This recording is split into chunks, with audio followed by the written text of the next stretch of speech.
Mbote lisusu bandeko nanga na bino bandeko oyangai tokutani masolo na député. Masolo na député za tranche oyo to tcheli bino pona to solo la kabiso na bino bolobi biso pe tolobi. Bisika biso tozana information te bino bo pesi biso ba information. Bisika bino pe bozana ngote biso pe to clairer bino to kopesa ba information tozali ko expliquer. Masolona député et sa tranche kokuta sur notre compte YouTube. Ndeko Eliezer Tokokoma au s'abonner wana au tie cloche pour que ceux qui asika ekoti mbala monko oza parmi le premier à kozwa yango. Pona bao bazana Kinshasa bao bazana Congo tozana télévision na biso tokomi wapi na tente bisika émission wana ekole kaka en boucle. Masolona député. Et les kakana pourquoi à partir de 21h, 21h30, 22h. Et les kakapen à Tongo. Naba 8h. Et les kakapen à Moi. Masolona de Pité. Masolona de Pité, zapona to solo laka. To pesa na ba information. Lokola lelo. Ba information is à moi belé. D'un côté, condamnation, il y a Oli Ilunga, Azaki médecin en Belgique. Oli Ilunga Azaki médecin, il y a Etienne Tshisekedi wa Mulumba.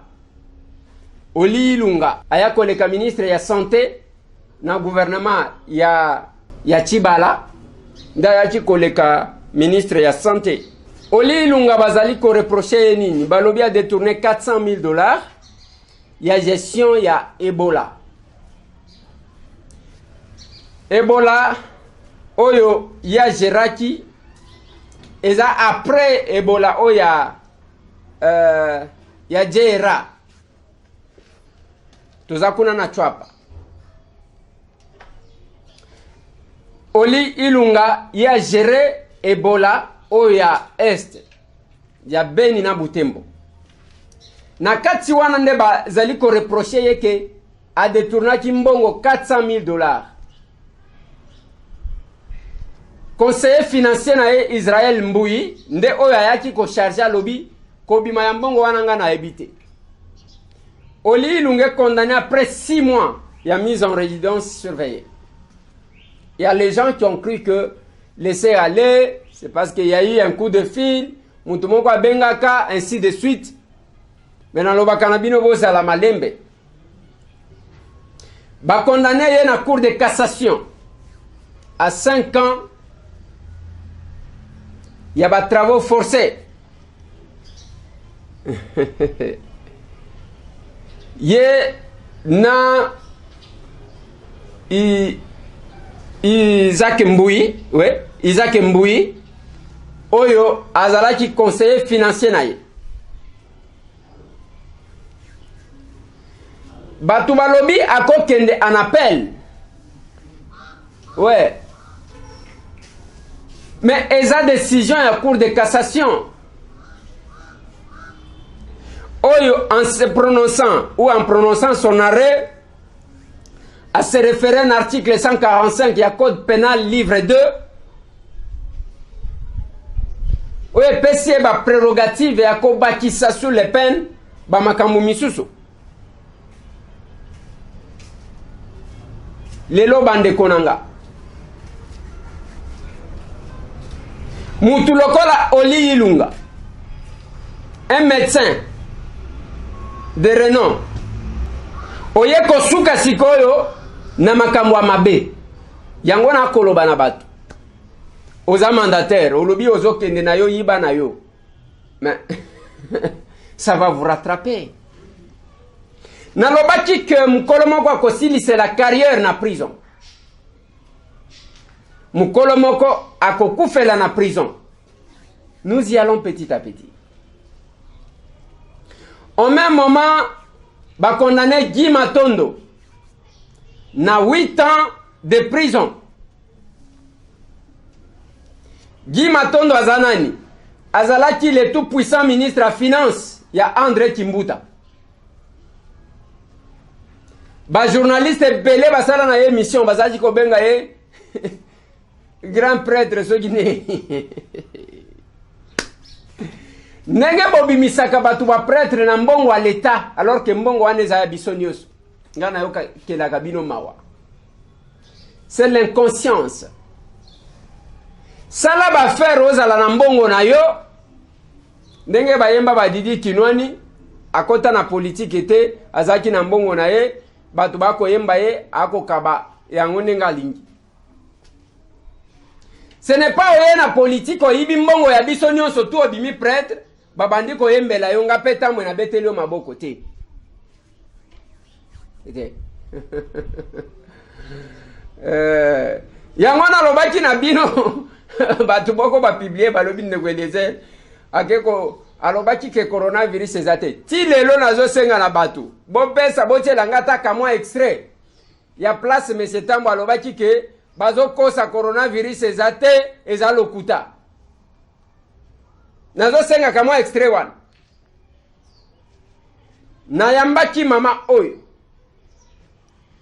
mwana na ye oyo abenga kingai azali na njili annonce ya ministre zalaki ya kebake ko tika ina maluku bisika bakendaki balakisa ki memba image na ba télévision ke ba ménager un cadre ya kozwa bato mena yoki muntu abengeli ngai na njili na hôpital ya ba chinois nde yango na lobaki nazo zela muntu abimisaka mwa extrait moko ya muke alobaki monsieur Tambo place olobaki ke te o eteni azokosa azoluka mbongo yango oyo mutu abimisango moni ke er moko zodo de zabiente er moko zodo de zabiente parce que pesa kaputu oyo babenyi kento donc mutema oyo babenyi na chiluba siko na chiluba babenyi onini muteme ko sala ba crampe moi ngwe chapenga moko ezandeng wana confusion. Guy Matondo condamné à 8 ans par la Cour de cassation pour na détournement ya mbongo ya l'État. Lelo ba grand prêtre babima na politique pour na moyibi ya mbongo bazokene na bango malembe. Et nous allons demander à la justice de continuer.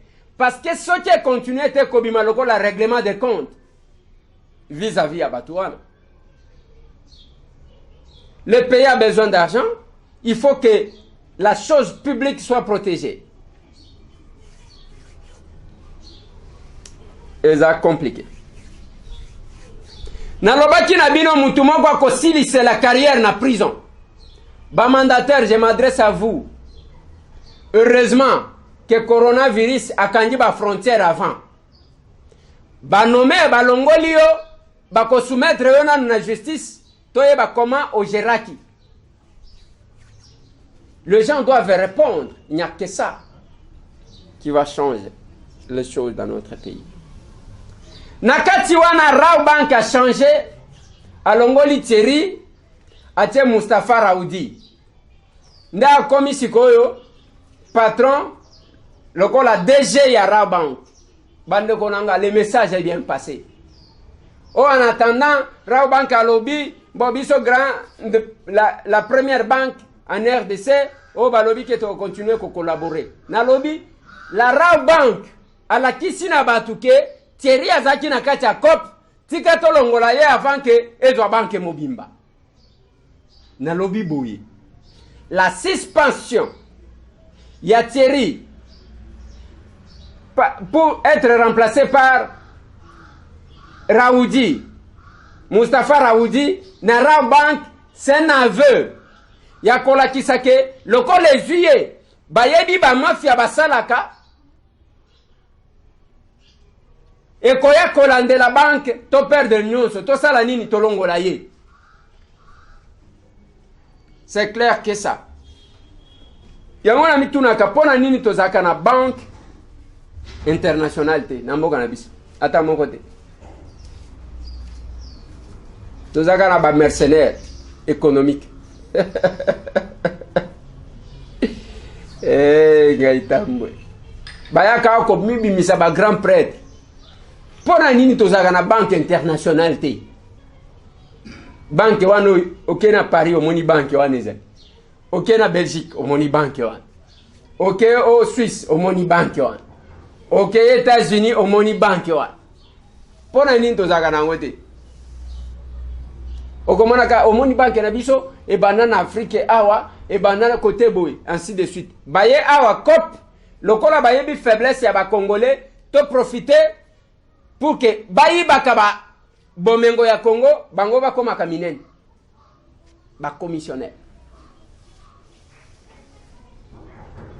Raoult Banque asali un aveu tango alongoli Thierry pona kotia Mustafa Raoudi eza koloba ke ba comprendre que eloko ye okene musika. Et je demande à la justice de continuer. Yango pena lobaki mukolongo ba bimisaki ye. Mukolongo oyo balobi babimisi ye. Nazali ko insister que c'était le jour que Mukebaya kaki ko comparaître. A kokaki ko comparaître balobité, il y a la mesure qui a été prise. Mais owana Thierry Batikie Mukebaya tikali. A komitozela le 3 avril pour que a comparaître bande konangai. Mosali mabena congolais akande konaye congolais. Mengana lobakibo. La caution qui a été donnée par Thierry, lokola bango bazaba twambongo. Basombi ata basaki ya loso. $20 na sac à l'os. Bake kotika na chaque porte na chaque ménage batiki mo bidon mafuta batiki désinfectant parce que maye ko bimana passe na Kinshasa. Et c'est là que nous avons même demandé que bako kakotia Kinshasa en quarantaine avant que le Congo profond ait un problème. Parce que na minute oyo malade oyo bato bakomona lokola blague ba hôpitaux ya États-Unis etondi bazo yamba lisusu bato te ba pesi communiquer balobi soki ezuyo vana na ndako na yo mikufela kuna place ezate ata soki ozobela maladie mususu pour le moment c'est difficile d'aller dans les hôpitaux aux États-Unis parce que ba hôpitaux etondi c'est compliqué. Na Milouz bisika malade côté là qui na France parce que rencontre moko ya ba pasteur ezalaki wana batu basambelaki mama nanga mama Street azalaki pe na kati wana basambeli nde place côté là qui tokotia la bino extrait ya pasteur oyo ya Milouz boyoka tango azolo bana convalescence. Chers frères et sœurs, chers amis, c'est pour moi un privilège de pouvoir m'adresser à vous. Je ne pouvais pas le faire plus tôt, je le regrette. Mais j'étais très affecté, malade. J'étais hospitalisé. Je suis sorti et suis en convalescence. Je récupère un peu chaque jour. Ma première pensée va à toutes nos familles en deuil. Nous avons été parmi les premières victimes en France de cette maladie. Je voudrais vous dire combien je vous aime. Je pleure avec vous. Je n'ai plus de larmes pour pleurer. Mais dès que cette période difficile sera terminée, je m'adresse à toutes les familles en deuil. Nous ferons un grand culte de souvenirs en mémoire de tous ceux qui sont partis. Je veux aussi m'adresser à vous tous qui êtes hospitalisés. Je sais ce que c'est, combien les nuits sont longues, j'ai compté les heures. Que Dieu étende sa main sur vous, que le Seigneur sorte de vos difficultés, chacun d'entre vous. Toute mon affection vient vers vous. Je pense à vous qui êtes confinés. Je sais que c'est difficile, en particulier vous qui avez des enfants. Mais de grâce, respectez ce confinement. Cette maladie est vraiment sérieuse. Prenez-la très au sérieux. Respectez toutes les mesures barrières. Je vous le demande de tout mon cœur. Je voudrais aussi demander aux membres de l'Église et à tous ceux qui regarderont, s'il vous plaît, ne faites pas circuler de messages complotistes. La Bible dit « Heureux ceux qui procurent la paix ils seront appelés fils de Dieu. Je veux aussi faire un appel à la solidarité, à toute l'Église, pas seulement entre membres, mais à tous vos voisins. Vraiment, tout ce que vous pouvez faire, faites-le pour votre prochain. Je vous le demande. Je voudrais remercier l'équipe pastorale, l'équipe technique. Je voudrais remercier l'équipe de communication qui a fait tout ce qu'elle pouvait. Merci à vous tous. Du fond de mon cœur, merci à tous les responsables de groupes de maison. Je voudrais en particulier personnellement remercier vraiment tout le personnel de l'hôpital de Mulhouse où j'ai été si bien reçu. Merci à vous. Merci au service où j'étais. L'hôpital de Mulhouse fait des efforts extraordinaires. Il faut vraiment prier pour eux, prier pour le SAMU, prier pour les pompiers, prier pour ces médecins que Dieu les garde. Je vous le demande. Il faut, et je vous le demande aussi, prier pour notre gouvernement. Que de décisions difficiles. Que Dieu les aide. Que Dieu les aide. Que Dieu les aide. Je voudrais terminer avec simplement cette parole. Que la paix de Dieu, qui surpasse toute intelligence, garde vos cœurs et vos pensées en Jésus-Christ. De tout cœur avec vous, nous nous relèverons ensemble. Je vous aime tous. À bientôt. Bomoni bandekoranga. Boyoti. Bomoni ndenga zo respirer na passe. Maladie o eza blague te, ce n'est pas kama kosu boite. Ezo kata pema. Tala nenge mutu azo bunda.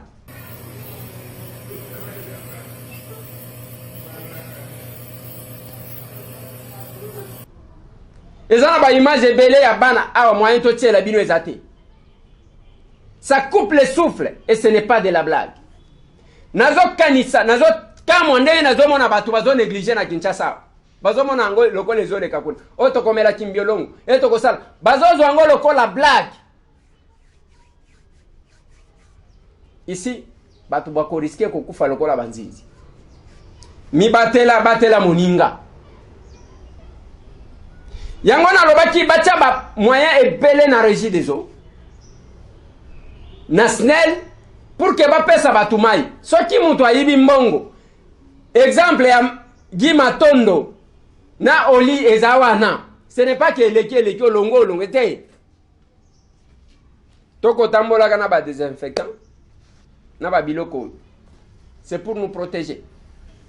À part confinement, oyo ango tozali kobatam. Mais yango na lobi pe bande konanga. Lobi mama moko abenyinga. Alobi biso pasteur na biso depuis bazwa kiye dimanche wana sangisa kaka batu muke bazuye tozomona ete balingi kotika ete. Bapesi ngana adresse aw.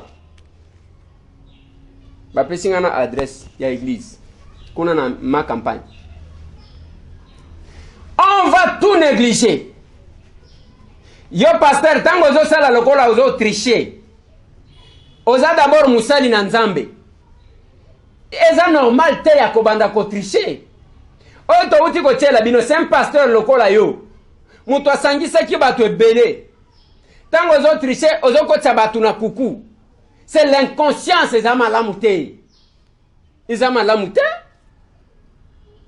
Eza malamu te. La mesure qui a été prise. Et ça pour sauver bis. Vous avez vu combien de personnes qui sont en train de souffrir. Tala ba journaliste nazo mona ka batu oui. Todo soutenir ba corps médical parce que bazo traiter biso. Virus angwe zana kisi nini zo traiter ya. Ezana kisi mon côté. Ba traitaka ezane ba symptômes ndé ba traitaka. Docteur Muyemba expliquer ki biso kisi nini ya ko traiter virus. Ezate? Eza ko traiter ba symptômes en attendant que banticorps na yo réagir pour que la situation se stabilise. Ce qui au bengama kozala na bomo ya après maladie wana. Mais baminga nga wana toko senga prime de risque. Ce qui ozui même na France. Balobi batu baza autorisé à kotambola. Ba journaliste pona koyebisa batu parce que sans la presse batu bagay koyeba makamute. Mais prime de risque ya ba journaliste nani akosenga. Nazwi ba message ebele. Ndeko Eliezer tala Didier ndenga zali ko se coller na batu. tango azozwa micro wana apesi mutu mususu bokosala ndenge nini tokosala ndenge nini makoti ezate tokobana ko changer qu'est-ce qu'on dit coupe vent à tout moment toyebite ndenge nini akosala. Il fallait aussi kosenga prime de risque ya presse ya ba journaliste pona bole ki saba message na bino wana il faut bokutana kana ba journaliste il faut ba pesa kabino micro prime de risque ya ba journaliste za wapi basengela ka bango te bango moko ba journaliste ba inconscient ba vandi wana musala na bango soki ba pesi mutu $50 atakende kona yo wana kembango kwa atake. Mbote na bande konanga tu bakola nanga na Mulhouse bande konanga tu bakola nanga na Italie.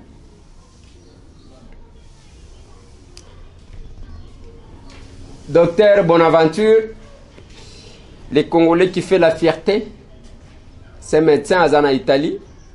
Nakanisi ma soeur Marie-Noël Nakubuta, au Pazana Italie, qui est un peu stressé actuellement. Naba Makambo.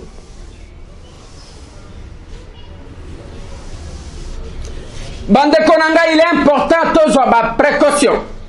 Yamakambo. Et pendant que Batuazo Koufa na coronavirus, Bamsusupe ba kidnapper, Batombo Chikuna ya Koluka, kidnapper Batuba qui ne kote kaka ba organe ya Batu.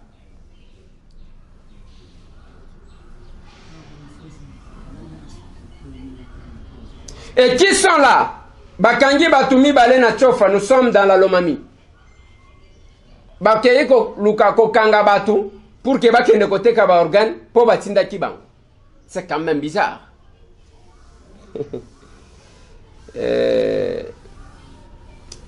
Yango bande konanga bomoni 2 cas. Oyo bakanga kina Lubumbashi balobi yaki na Congo Airways batestango balobi eza négatif donc batu wana bazana maladie.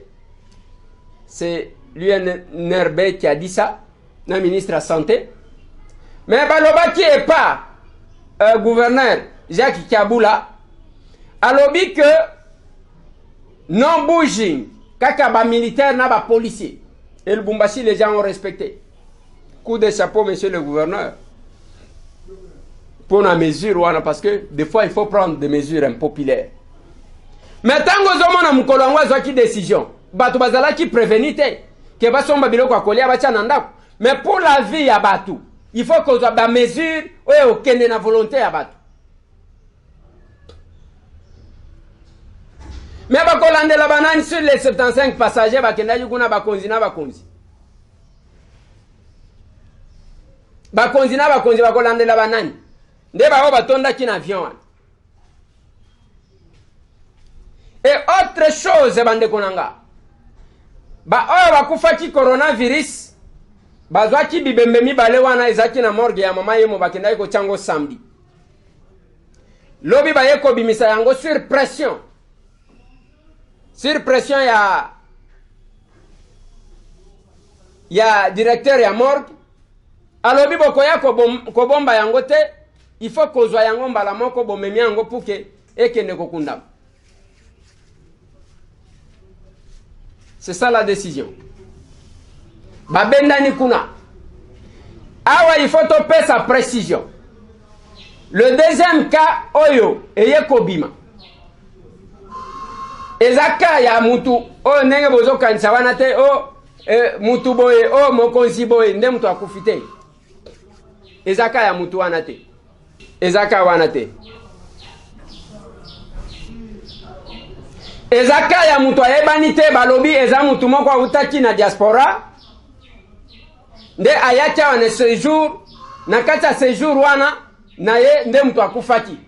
Il n'est pas connu. Wana il faut ne pona to doser pona batu bayeba que ce n'est ni l'un ni l'autre parmi batu bozo kanse.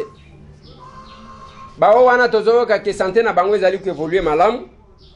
Je pense que ça va. Mais il faut na préciser une chose. Et là, comment qu'on a ligne à préciser, ils ont un rapport nani na RTNC. Bande konanga. Bino cabinet ya chef de l'État.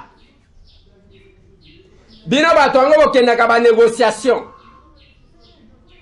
RTNC a causé la sabotage au Moutounion soit commune. Quand les chefs de l'État parlent, et Senga qui est ça là 2 jours, à lobby le 18, il y a organisé débat vers les 20, les 21 sur le discours du chef de l'État pour que Batouba lobe. Bolanda journaux na bango, télévisé. Les chefs de l'État azawana. Maintenant, on a chef de l'État, élément na ezawana, bango azobandana Jacques Kiabula. Bazui mutu mususu bachewana. Na simana ngonde baye ko faire mention à chef de l'État. Sabotage. Nani akolo. Un peu compliqué bande konanga. Mais dossier nazali consister. Iba na yombo wa l'État, malam me kolanda yo. Lelo oli ilunga. Ils n'ont même pas la possibilité à cause de la procès à réhabilitation. Exactement. Voilà là où nous sommes. Et nous avons tout intérêt bande konanga. Il y a commis batté. Et nous, on est là. Tous ont quand même quelques messages. Ndeko Eliezer Makambo, il y a 100 jours, il y a président Fati, Napon Lemba, Ngaba, Sukianza et Sukiboni.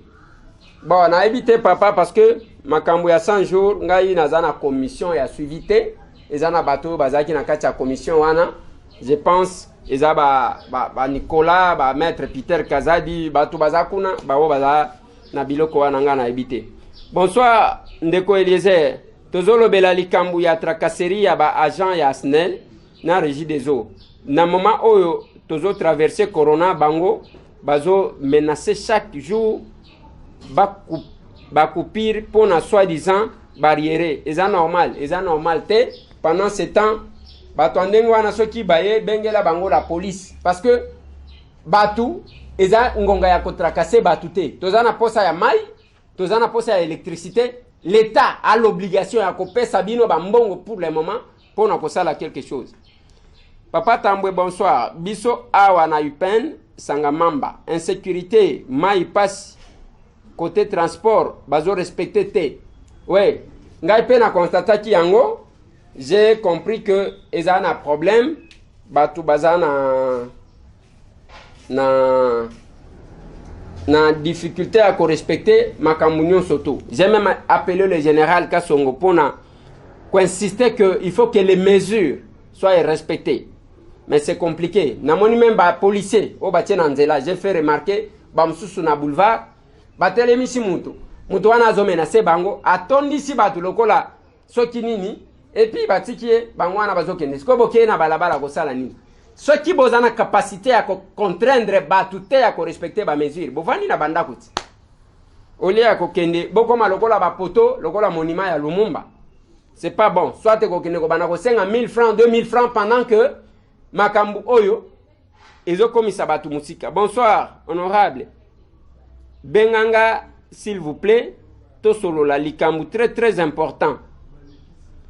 Deuxième numéro nanga eza. Merci nayebi que toyebanite bengangai. Bon, merci beaucoup. Bon, je ne sais pas.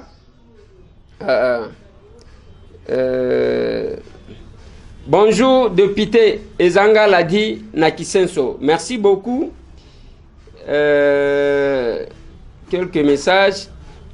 Bonjour, Excellence. Prière plaidée en faveur de toutes nos églises de réveil pour nos 26 provinces qui ne sont pas encore touchées, qu'on intercède pour notre capitale, le gouvernement et la RDC en général. Oui, notre Dieu est capable, à travers nos prières, d'arrêter le coronavirus. Pasteur Sébastien, TFA, je ne sais pas. Pasteur, ngai na ko marché na décision du chef de l'État pour na ko prier. Je pense que la prière est à la cas. Yandenge na ndenge likambu oyo soki otali na France elema wana Hollandi eza pasteur munen nda bengisaki milulu nde bisika coronavirus ekoteli na France. Pasteur Ben Isambasa, église bouclier de la foi à Lupin. Pasteur oyo nde pasteur bakangaki eloko bandimina ye bazali ko déclarer ezaya que bakangaki ba pasteur musu batiki bango bongo ye eza pona ambassade o eza pembeni parce que ambassadeur a se plaignaka chaque jour makambo makelele. Mais il faut toloba quand même une chose. Likambo ya tapage o toloba yango plusieurs fois. Yo zana église na bandimina yo. Ezana bato ya ba saint de dernier jour. Soki batie sonorisation na bango ezaya ba o bazana kati wana. La même chose avec l'église catholique. Ba déranger ka batute. Mais o makambo ya koluka ko imposer kaka yo yo lingi et pas batunyo soki yo koti il faut kaka batu balanda oyo. Non, c'est pas normal. C'est pas normal. C'est pas normal. Tia ba bafle koki na église na yo. Évitez à ko déranger ba voisin. Admettons, ba place à église. Et comme bazote bazote musique. C'est quoi cette histoire là? Nous devons quand même mettre de l'ordre. Hein? Pona bibembe na babar etika la bongo makelele leki. Ouais, wana eza mesure batu nyonso bazali ko saluer likambo ya bibembe batu basi balengi. Bonjour honorable Ndeko. Lobela biso ba élément de la police, les non payés, c'est depuis 2013 et en plus nous sommes des infirmiers. À ta prime de risque tozwakate lobela biso. Ce n'est pas normal parce que esengeli bofutama bozwa pe ba prime de risque lokola batu nyonso. Ce n'est pas parce que oza mbila to oza nani ndo oza na droite lokola batu mususu. Et d'ailleurs, ce sont les policiers et l'armée qu'il fallait que tia bango na ba conditions plus meilleures pour notre sécurité.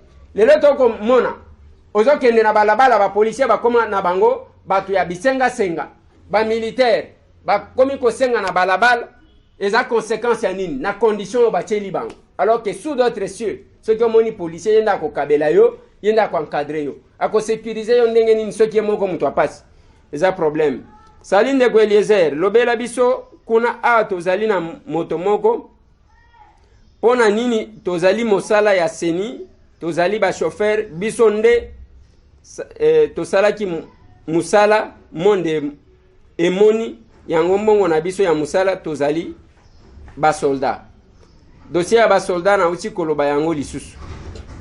Awana ngasani ya suka bar moko komo nango Simoni Kanda bazali komela kaka en plein air ba policier ba kotala.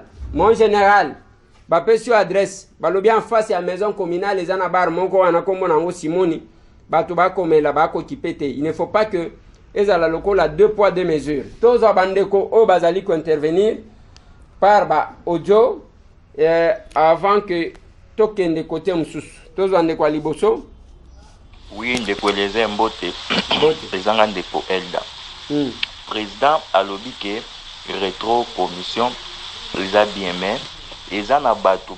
Oh, dommage. Et kati tozo ye lisusu. Wendeko.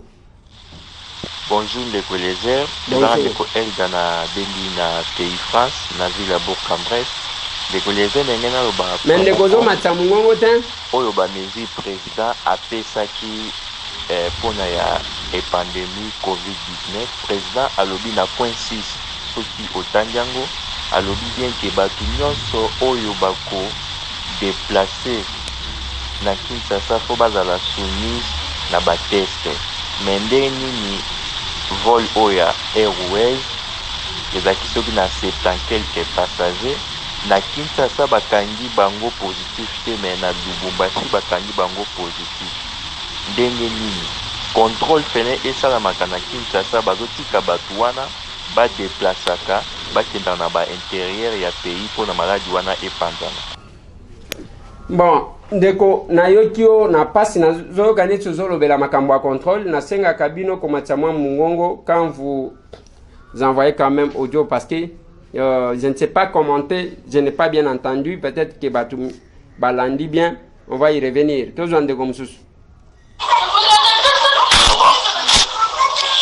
Bonjour, honorable Eliezer. Bonjour. Papa ngai préoccupation na ngai ezali na tina ya salito etoli na Kisasa. Oui. Na fani na komina kala ya Kalamu na quartier Matonge chaque tongo na zoka transport na veli popo kabaka pona kende na université na kitaka na ipen mais là wana ko banda coin ya ex d'ancien club palmarès tina maison de la Bible solo kadi mazali wapi akina tana kali Grèce azo wanda mabanga akini komona kurutu na yeso ki mokonzi na ena hôtel de ville PC ben ba sopata wana solo moyete solo matongeza kolumba solo merci ngai monsieur Paulin Bouleli nazali chef de division en aménagement du territoire et université de la ville. Merci Mick. Merci beaucoup papa. Ce qui bazou moi précaution wana ya chaque bourgmestre otali à ta place moko ya libulu au bois qui moi mabanga ça on ne saura pas prendre ces 2 minutes. On ne saura pas prendre cet audio là, désolé. Babwa kiata moi mabanga et ko pesa moi bien. Tous en comme sous. Bonjour. Situation du ministre IDPS vraiment c'est déplorable. Même quand dans le ministère des Affaires étrangères, il y a des directions où baye ba changer DG. Ba komboli batunyon soti na batu ya suka, même les gens qui ont fait plus de 13 ans kokazi bana ba focus et nous sommes à l'attente de indemnisation. Mais ça ne se passe pas comme ça. Ministre il y a coopération internationale on a déplacé à remplacer que le gens la place est ezalaki vide ba le reste a tiki peut ba travailler wana mais tant bazo ba longoli bato ya kala batie bato na bango bazo kanisa nini les jours ils vont quitter on va chasser les siens. Oh là là, Congo, que Dieu nous garde. Merci beaucoup. Ezana batu oyo ba chanja kate ndenge tozo kende na makambo ya ba règlement de compte ko pesa biante ya ke ba oyo ba ye ba bengani ba oyo ya kala nyonso finalement on n'aura même pas les personnes expérimentées mais les appels koloba ke ezana batu pe ba vanda wana bambula ba mususu qui ne sont pas vraiment utiles oyo ba koti ko tia mupanzi. Et ce n'est que normal, mais on n'encourage pas le fait que oye kuna ale batu tout au bois qui bango libanda mukolope koya au kolongwape ba ye ba bois qui finalement le Congo va évoluer comment. Honorable Eliezer Tambwe, bonjour. Excusez-moi, c'est un dérangement, juste savoir si les accords signés entre FCC Cash, le président Fachi a signé avec les sénateurs Avi Kabila les accords ou les pactes et aussi toutes les accusations sur Dirkab Kamere, le chef de l'État est-il informé ou non? Si oui, il attend quoi pour remanier son cabinet? Car ce qui se passe nous inquiète et on se demande vraiment si l'on peut encore garder l'espoir. Tu es la voix des sans-voix. Voilà pourquoi nous vous posons ces questions afin d'avoir les précisions auprès de vous. Bonne journée. Nalobi boye papa. Na ebite ceux qui ba signé un accord après ngai depuis kala na ebisa kibino qu'il n'y avait pas des accords signés. Accord kaka oyo bakenda ki na makambu na bango ya Mbwela Lodge et peut-être c'est là qu'ils ont signé leurs accords. Mais avant, il n'y a pas eu d'accord entre Joseph Kabila na Félix Antoine Tshisekedi Tshilombo. Batikala jamais ko vanda boye ba signé accord. Pour preuve, bato ebele balega na ba télévision baloba toza awa toza na ba nini. Ti lelo to senga ke monana etikala jamais ko monana. Bonjour ezanga Maxi, batu oya coronavirus tozo kaka mibale bakufi ata komona na télé te pona nini. Papa, bolingi bomona na bibembe pona bondima. C'est quand même compliqué. Et puis ndeko ota yiko tinda message par rapport à directeur de cabinet à chef de l'État. Ngai na zamoko ya ba oba ko senga ba évaluer le cabinet du chef de l'État, ils a pas mbaté parce que makambo ko tambola malamu te.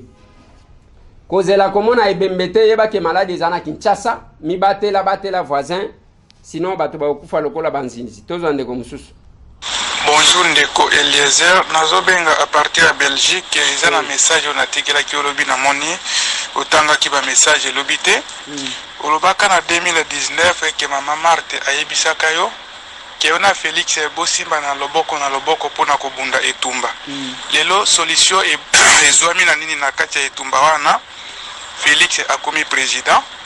Oui, yo otambolaka na Félix eza na este kuna na banvio oya fula wana pona kosala ba campagne elelo est-ce que mama Marthe azali koloba nini po azomona te ke yo oza libanda siko zwa tango osali campagne comme député soko olekaki te olingai sikoyo ozala ndenge nini wi oza na entreprise na yo me na mosala mama Marthe alobaki ke bosimbana na ndeko na yo lelo bokendeki bokila bokangi nyama yo komi libanda obi ozaka na kati. Merci. Merci beaucoup papa nanga nazana difficulté à commenter audio na yo parce que c'est que me jiko lo ba biso batambo to komande ngeni OK boy o mtu alamuka OK boy o mtu a Félix to komaka ka ndenge to zaana nzamba sunga kaka to za notre prière ezaya ke makamunyoso etambola malamu c'est notre souhait mais sinon tuzandenge tuzawana papa alobelaka pe biso basoda papa nanga nalobelaka basoda mikolo nyonso parce que soki bino boza na condition malamu te tozomona sécurité ndenge kozala malamu te tolobaki makambo ya deuxième oyo moni bato bakomi ko tirer dans tous les sens autre tracasserie il y a eu des incidents ozo sentir que les attaques ciblées sur la deuxième va décourager bango comme ça on ne va même pas sentir l'autorité de l'État.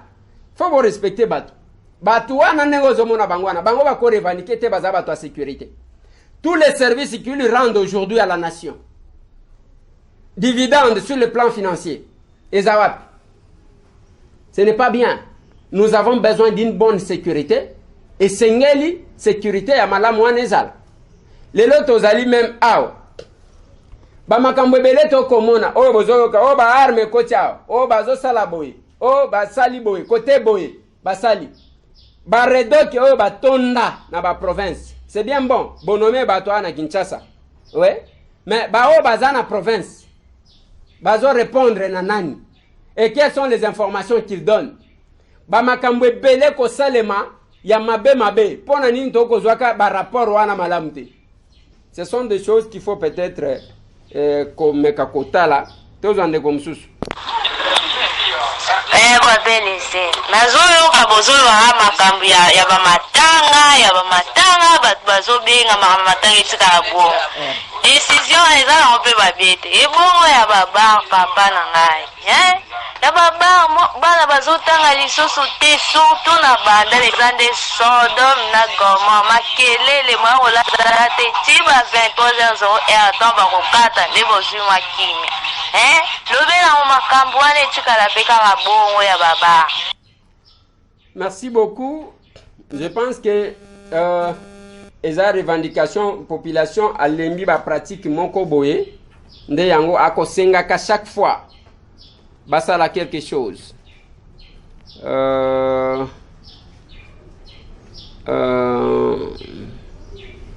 Il y a encore un autre intervenant, oui. Bonjour les collègues. Bonjour. D'accord na décision président Juna. La pousse nangiza ke baba na pona bibimbi itikala bongo me azongisa nde église parce que nzambi mutabatela kabisa. Merci beaucoup. Balobi te ke bakangi église libela, église ekozonga pour preuve soki otali na émission oyo moni mundele wana aza pasteur connu nde esika na ye coronavirus ekotelaki na France eza na kati ya église. On doit comprendre certaines choses. Mi batela pour ke nzamba batela yo. Bonjour Papa Eliezer, moi je réponds au nom de Randy Ngoyi, je vous écris à partir de Danemark. Je voulais juste vous informer ou vous demander un service en tant que papa et à votre titre d'honorable député parce qu'il y a des Congolais qui passent la nuit dans l'aéroport de Nairobi. Oui. Il y a déjà 4 jours, ni quelque chose à manger, ni se laver, et la plupart d'eux sont des mamans et des jeunes filles. L'immigration et le service aérien de Nairobi ont essayé d'appeler le ministre des Affaires étrangères et l'ambassadeur de RDC à Nairobi pour avoir un accès ou permission que leur avion puisse atterrir sur le sol congolais avec juste des Congolais. Ils les ont fait avec des compatriotes des autres pays. S'il vous plaît, ceux qui ont mon message, rappelez-moi, Randingoy. Nazana mission à ko rappeler te otindi message. Dossier ba Congolais bakangami na Dubai na aéroport. Dossier ba Congolais bakangami na Turquie na aéroport. C'est que ba Congolais bakangami kangami. La France, qu'est-ce que la France a fait? Certainement. Toki Bandeko, ce n'est pas qu'on a frété les avions gratuitement, mais ba autoriser Air France et que ne kozwa batu na bango o bazaki na bamboka mususu. Les gens ont acheté leurs billets en ligne, nous avons suivi. Mais on pouvait aussi autoriser aux Congolais, tout le monde même en Rwanda, ba autoriser ba Congolais o bazai ba Rwandais o bazai libanda pour que bakota mais batu misu bakota te. On peut faire la même chose pour permettre à ce que batu bazonga na bamboka na bango parce que bako vivre ndenge nini. Hôtel na banda kwa batu. Avec quel moyen? Ça pose problème. Donc on se bat pour Nayango, il y a plusieurs Congolais qui sont bloqués dans l'aéroport et Belé. Bonjour, Ndeko Eliezer. Attends, natindi message awa ezo lekate. Pona nini siko utilité nini totinda ka message. Nga vraiment na banda ba émission na yo kala depuis 2012. Siko nazo yo ka réponse na ba audio na ngate. C'est que ezo pona ba numéro. Ndeko nanga. Eko pona ba numéro ndenge nini. Otinda audio na yo ya le 17 nde yango tozo yango kasi. Bonjour Ndeko Eliezer. On a bengi à partir à Afrique d'ici na Cape Town. Mais Ndeko Eliezer, ba audio na biso yo kakango bengo yo kakango te neti yanga mi balemba na pesa position na tika jamais ko kango ba audio ngo talaka ba numéro yo yebi oni parce que biso toza ba batoto andi ko landa banda kala na 8 ans sali. Sono andi ko landa eza ba 8 ans mobimba. Bon ngana tu na likam na pesa position na ya ambassadeur ya Afrique d'ici. Na moi likam ndeti ya ba na mluka question batuni ambassade bo na moi molobeli yango vraiment ndenge olobela makambo te olobela yango bien te olobela yango likolo bon mais ezali kamo très sérieux toza yango ya problème ezo poser biso toza na poso ba passeport eza cher ambassade ezala na ndako mutu bon na ebite bon na ngali susu ozong service sous bato sauvons vite wana soki ba kozonga lisusu parce que mamazolo eza vraiment sérieux pardon vraiment. Merci beaucoup Ndeko nanga ba audio ya kebele ezape mukolo ya yo audio eleki makambo ya ambassade ce n'est pas que na lobi yango likolo. Je ne viens pas donner des solutions tout de suite. Nengo lobi wana ba Joachim Mukwasa o azana ministre des affaires étrangères bazo yokati parmi balandi na biso bango bazana kati wa ba yoki qui a un problème ya ambassadeur il faut ba changer ba ambassadeur ba nommer ba ambassadeur asik c'est aussi normal. Soit tu pas permité bango. C'est aussi normal. Nenge tozo senga baredok ya aner. Depuis basala ki yango, batu bavandi ndengwana. Mais la solution, heureusement qu'il y a une affaire étrangère, batie libino, bande konabino, oyo ba vivaka pe libanda ba yebi na pasi ya ba passeport wana, na pasi ya ba visa, na pasi ya ba makambu nyonso. Tozo ndeko mususu. Bonjour Ndeko Eliezer, moi c'est Jean Bonny. Je suis à l'est, précisément à Bukavu de la RDC. Oui. Je voulais que, comme on a dit qu'il y a un cas, si c'est vrai, qu'il y a déjà un cas guéri du coronavirus, il serait mieux que cette personne-là témoigne pour qu'il rassure l'opinion, parce qu'il y a une psychose totale dans l'opinion nationale et même internationale. Oui. Et si le malade pourrait témoigner de sa guérison, et comment ça s'est passé pendant qu'il était malade, vraiment ça serait mieux. Merci beaucoup. Bonne journée, que Dieu vous bénisse. Merci beaucoup. Jambo kwa wandugu wote kule Bukavu. Surtout wandugu wale wiko pale Kadutu. Voilà. Je pense que Tokoluka ya ke soki bakondima ba pesa ndeko wana possibilité à témoigner pour encourager parce que batu bazo vivre na ko banga moko akosakana te, ça peut encourager d'autres personnes. Honorable, merci beaucoup. Namsala oyozosala. message oyo eza pona ndeko tuse alonga vraiment na moni ndenge akitaki na lisala po a implanter parti na ye mais eloko ekamusi ngai apesi ata message mon côté pona coronavirus asali ata kutu alizio na yango te ebongo batutu bazosila na coronavirus banani bakoya kovote ye ata message mon côté tala batu o baza pembe na ye bandeko Fofana bandeko ya tokomi wapi batu nyo nani sikoyo azo respecte mibeko ya mboka soki president lobi boy batu minene lokola Toussaint azo kende kosala ba makambo ya bongo asali ata efforte alekisata message mon côté vraiment comme selanga message na ngai merci beaucoup nzambe azala na bino ezandeko Pascal ko utamboka Vancouver na Canada. Merci beaucoup pesa bandeko tu ya Canada bandeko nanga ba fourmi rouge na bandeko mususu Toussaint Alonga oyoki balobi ke oyekolobela ka makambo alisala makambo banzete makambo ya ba député Butakile banini mais obosani makambo ya coronavirus siko banani bakokota na parti na yo soki batutu basili donc eza ndeko wana atindi message na Canada pona bandeko bakolanda biso tozwa ndeko mususu. Bonsoir les gens Tambou. Bonsoir. Moi le pont, il n'y a pas moyen l'État a une solution, il y a bana o bazo circuler par-ci par-là pour bazo tambola sans ba para ba éviter bazo tringale quand na cité de se mettre point skintai.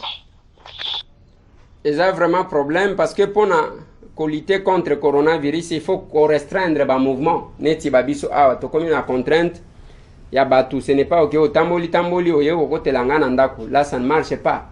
Donc il faut que tala likamwana parce que maladie yango moko ezo tambola te batunde ba ko tambola to zande ko mususu. Bonsoir monsieur Léger. Bonsoir. Ngai la di mabana na bengi depuis na ngalema. Ouais. Mais mai ezobima na passe. Ezobima mai ezobima na passe siko tokosuka maboko na nini? Moyen. Coronavirus ezoluka tamu nyonso to fuko sukola maboko mai ezobima te. Dede na lekana na veni bandundu. Donc baba rezo sala na yango na butu omona bavandi na bango wana ntina moi bazo vanda police ezati 100 mètres maison communale ezati 100 mètres mais baosala eloko moko te. Merci. Avenue Bandundu, mon général Silvano Kasongo baba rezali ko fonctionner kuna batu bako saboter mibeko ya l'état. Il ne faut pas qu'il y ait deux poids deux mesures. Lokola batu misusu bakangi batu pe misusu bakanga mais difficulté tozana ngweza ya que tangu ba makambu ekosalema balobi batu ya koteka biloko mususu bateka te ka biloko akolia alors que pona mutu asombe biloko akolia il faut ateka l'équation. Bonjour mwana kolo lopango nyonso eza makambu ekoleka nzambe atiki biso te mais problème ya ebembe etikala bongo. Merci beaucoup. Merci beaucoup makambo ya bibembe oyo bo sentir que batu basi balembaki na bango makambo oyo po komaki lokola cop lokola soki ndenge nini tozwa bandeko mususu. Bonsoir Eliezer Tambwe Chaudière ndeko Eliezer. Ouais. Tomoni coronavirus otoekeno ekoti na Lubumbashi mais tomoni ba mesure au gouvernement à Lubumbashi a vu et ça normal. Il a fallu au début de cette virus nambo na biso pe na Kin précisément na ville ya Kin baso pe mesure abo poni batikaki ekomati na niveau ezomatamata tosenga ministre santé bazo ba mesure na éviter même bazo ba mesure d'une façon que non ba limiter makambo peuple to souffre makasi na wala de kosimati. Ouais, merci beaucoup ndeko mais okitisaka mwa volume tango ozali kotinda message ekozala malamu. Donc likambu oyo ya décision gouverneur ya Okatanga Jacques Kabula zui mokonzi azana droit ya kozwa message décision soki amoni ke danger za ya makasi lelo tozana presque 60 cas awa na Kinshasa. Siko soki eke na Congo profond yango toko belelaka awa. Batia Kinshasa en quarantaine. Avant que koma kuna qui va suivre tout ce cas. Awa. Baka ebele. Evandi wana bakobenga ba numéro yango wana batu bazoya te. Le dimanche on m'a appelé batu bautaki Paris bazana ba symptômes déjà ya coronavirus na GB. Mutu azoya azate. Il a fallu que babenga ngana banda ko bousculer nde bake kuna pona kotala. Ce n'est pas possible. Alors ce qui est comme siko nazo banga. Ce qui est koti cité awa bisika biso to vandaka na habite nenge kozala. Bongo province ndena na okene. Tozo ndeko msusu. Bonsoir ndeko Eliezer. Pona ngai batu ya babar wana oyo basalaka makelele batampage nocturne ebebisi bagene ebele fo bar ibana obeta kaka samedi. Kombo na nga di merci. Ok, merci. Merci, Dieu merci. Ikambo ya bar na matanga batu bien que batu bakenda ko sepela basi babaye. Bonjour honorable Eliezer Tambwe. Na sepeli kaka na tindelio video oyo na filmaka yo ezalaka na 2015 na meeting ya opposition na Sainte-Thérèse. Nga Valdanon Medina na Zanakin. Merci beaucoup ndeko na ngai. Ezola kisabiso parcours ya combat ya biso. Parce que bisika to buta na ndenge to bunda. Ndenge to zali. C'est notre parcours. Tozo ndeko msusu. Ndeko Eliezer Mbote. Voilà, nga préoccupation nga ezaki boy de savoir est-ce que moyen ezate na ba plénière tout na ba débat tout ça la faut que le bela makambo ya ba bailleur parce que nous constatons que de plus en plus loyer ezo mata makasi et par revenus ezo tikala fixe tant ba charge ezo mata ça ne permet pas aux gens de se retrouver à un certain degré. Donc ce qui moyen aux ala s'il vous plaît humblement je vous demande de veiller à ça vraiment pour na makambo et tout ça ba bailleur. Merci. Merci beaucoup. Je pense que ça nous pousse à interpeller le ministre de l'Urbanisme et Habitat. Parce qu'il ne faut pas kaka bâtir muto abani koteka ba terrain, abani koteka d'espace, mais misala mususu ko réglementer, c'est l'État qui organise et non le contraire. Muto akobanda ko batsa biloko nenga lingi, o akomatsa banda ko nenga lingi sans aucune raison ezama lamute. Vraiment monsieur Eliezer makambu ya ebembe ezo afin tozo nyokwama pona kokunda mbala moko morgue cimetière. Merci monsieur Michel. Voilà, je pense que nous prenons les deux derniers intervenants pour que Tosu Kapona Lilo. Tozoa. Bonsoir ndeko Eliezer. Bonsoir. Je m'appelle Deli, dans la Suède. Nalina ye banam. Makamu ya ba go paso. Bino voyage. Comment ezaka na Congo? Boko te na kamba go paso te. Mbongo kinda pe wapi? Yabi bale. Biso ba tutuzali banda. Tusali ba conteneur na biso. Izokoma na matati. Njela ezak ya kokangama. Bon, ezak conteneur ya bilokos. Mais toko sala ndenge nini pona biloko wana soit ebima soit ezala na matati. Pour ekobima ndenge nini po tuza koto photo ya accompagner conteneur tout ça démarche to teka biloko na biso. Mais siko njela za kokangama. Batu biloko na bango ezana pora matati déjà. Misupe ngi kuma. Mais moyen de voyager exact pour cause de maladie. Bon, mais quand on a une solution, qu'est-ce qu'il faut faire pour un bateau et déjà, le bango moyen exact. Ok. Merci beaucoup, papa. Wana koye bisayo déjà que quand les mesures se prennent, bazozo même na bambo kabino bozali wana ceux qui bazu mobeko ezandeng wana. Système ya message ele ka facilement, il est important de profiter d'envoyer le message. Na 7h à Kinshasa. 7h30 à Kinshasa. Otindi audio na yo ya 50 secondes. Yeba kewan les a beaucoup plus na chance ya koleka. 7h30 à Kinshasa. Ils na beaucoup plus de chance ya koleka audio na yo. Et puis respecter à 50 secondes et ko zala na possibilité à koleka. Bonsoir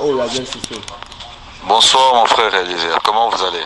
Oui, ça va. Ok, je sais que vous allez bien, mais juste pour savoir, quelles sont les mesures prises par le président pour nous, le petit peuple? Parce que ce qui est en train de se passer maintenant, c'est comme s'il est en train de mettre aux arrêts et la vie des petits peuples en quarantaine. Parce que ce n'est pas le coronavirus qui va tuer maintenant les gens, c'est la galère et la misère. Tout un peuple qui va aller maintenant périr, qui va mourir comme du bétail. Quelles mesures il a pris pour ces petits peuples, franchement, qui puissent un peu raisonner par rapport à ces points-là? Merci beaucoup, Papa Nanga, mais nakoye bisayo eloko moko. Omoni mutu pona akufanzala. Azwaka mwa mikolo puki akufanzala. Mais coronavirus, tala ndenge mutu azopema. Tala ndenge mutu azopema. Tozo ba précaution d'un côté tozo bousculer que va trouver tant soit peu solution na makamususu.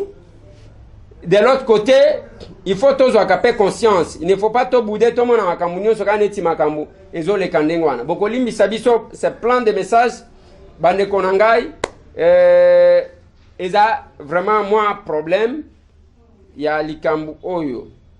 Papa Eliezer, bonjour. Boni. Monsieur Moukeba il est là en prison, aucun membre de la Mouka parle pour lui. Vraiment, Martin Fayoulou yé atikala kolobela yata mukolo mon côté. Pona likamba Moukeba ezama vraiment. Monsieur Moukeba était yé vraiment mutuna mutu azoluka intérêt na yé. Nakolo baboy, Martin Fayoulou alobela ka Mike Moukeba, je pense à ça là quand même appel de fonds bien que tu éviter place soukaka na tangwa kitaka na makala na meeting na et pour le moment il est aux États-Unis. Tozolanda bandeko lokola wa prince Pengé bazoloba chaque fois et c'est vraiment important. To suki sa a bandeko nanga na bandeko oyangai. Eza dossier oto uti ko ebisa bino likamba coronavirus masolona député eza espace toko banda ko solola bomoni likambo botindeli ngai ozwi kama vidéo otindi ya oyo vivre pas comme tindi la ngaba vidéo ya kala na plus 243 998 311 332 plus 243 998 311 332 okotinda wana toko solo la masolona député na utaki koyebi sabino condamnation ya Oli Ilunga 5 ans de travaux forcés na Isaac Mbui conseiller financier nae na Guy Matondo azalaki bras financier André Kimbuta 8 ans lelo même ba o azaki kolia na bango mbongo ya PPRD parce que zalaka ndenge wana yako pesa mbongo tango keko pesa mbongo lelo il répond lui-même ete ya bato ba mandataire na koloba na bino bokeba bomikosa teke nazolongwa na ngana zwa ça va te suivre na lobaki mukolo moko akolela mukolo moko akosili sa carrière na kati ya nini yango tolobi 2020 pesa facture tokabwa eza pambate masolona député eza tranche ya kosolola ndengo wana bandeko nanga botika la branché bandeko bozana Nord Kivu tokomi wapi yango wana bureau eza wana mais tokosala ndenge nini pona qualité mai ezate courant passe l'état cause ata na lobby bambongo na biso toyoka ka bayibi ba détourner bazwi bambongo nyonso wana bazwi quand même moi part basombi ata basaka loso chaque ndaku bazo ata saka loso na bidon mafuta na désinfectant mai ezate batu bakosila biloko to kolataka ezaka ya kolata tout matin na mona kitango na sale yango pona ko communiquer ko talisa batu comment se protéger na tena Facebook yoka batu ndeko Eliezer yo lo baki keza lokuta na lobi bocha vidéo c'est la communication surtout mutu azobela yango ndako cha yango boye pambate oko transmettre yango na mutu mususu maintenant yo pozo solo na mutu ebite soki mutu wana za déjà na 14 jours ya 14 jours pour l'incubation. Voilà, nous profitons de vous annoncer cette triste nouvelle. il y a disparition, il y a l'honorable, parce qu'il est député, Jean-Joseph Mukendi, les bâtonniers, cet avocat-là qui a défendu presque tous les cas de l'IDPS, ce grand avocat avec qui on était au Parlement, ce grand avocat avec qui tozwaka avion, tango Tshisekedi akufi, na lobaka na bino ke tokendaka batu misatu dans l'avion, ngai, maître Jean-Joseph Mukendi, Félix Antoine Tshisekedi Tshilombo. Et nous avons eu à loger avec lui dans l'Hôtel de France, Oyo Ezakana Gare du Midi, dans Bruxelles. Oh ben, c'est notre vieil. Il est parti. Il est parti. Yangona koe bisabatu, coronavirus c'est ko négligé. C'est compliqué. Botika magambo yake, mboto ko sala bo ndeko moko abenga kinga lobi. Non voilà na lingi to kutana na yo na zakutu na ndeko moko auti poto yeyo. Awa na lobi papa to kutana ta. Tozela nanu mikolo ya incubation ya ndeko wana eleka. On doit prendre des précautions. Il ne faut pas ailleurs nous respectons à toye tozo sala ndengwa. Lelo na bisi bino ke ba hôpital tondi na États-Unis ata soki obeli maladie mususu moyen kokende hôpital les até parce que c'est plein partout. Bino bozo mona ngolo ko la blague. Toko la mukana retard et talibino. Totika la brancher surtout sur votre chaîne Toko Miwapi Télévision. Masolo na de pité. Merci.